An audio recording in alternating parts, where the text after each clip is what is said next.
சென்னை வள்ளுவர் கோட்டத்தில் அமைக்கப்பட்டுள்ள world of Parasakthi கண்காட்சியை மேலும் 3 நாட்கள் நீட்டித்துள்ளதாக ஏற்பாட்டாளர்கள் அறிவித்துள்ளனர்.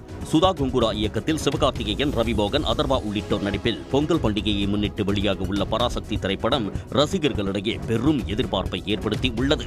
இந்நிலையில் 1960ஆம் ஆண்டு காலகட்டத்தை கண்முன்னே அச்சு அசலாக கொண்டு வரும் நோக்கில் அமைக்கப்பட்ட வேர்ல்ட் ஆஃப் பராசக்தி கண்காட்சியும் பார்வையாளர்களை வெகுவாக கவர்ந்துள்ளது.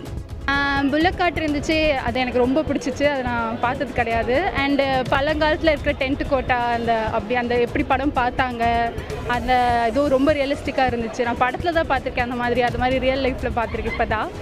அதுக்கப்புறமா எனக்கு அப்போ யூஸ் பண்ண வெஹிக்கிள்ஸு, காரு, அதுக்கப்புறம் அந்த பாத்திரம், அது கூட ரொம்ப சூப்பராக இருந்துச்சு. ரொம்ப டீட்டெயில்டாக பண்ணியிருக்காங்க. ஆமாம், பார்வையாளர்களின் வேண்டுகோளை ஏற்று வேர்ல்ட் ஆஃப் பராசக்தி கண்காட்சியை காண டிசம்பர் 28ஆம் தேதி வரை அனுமதிக்கப்பட உள்ளதாக ஏற்பாட்டாளர்கள் அறிவித்துள்ளனர்.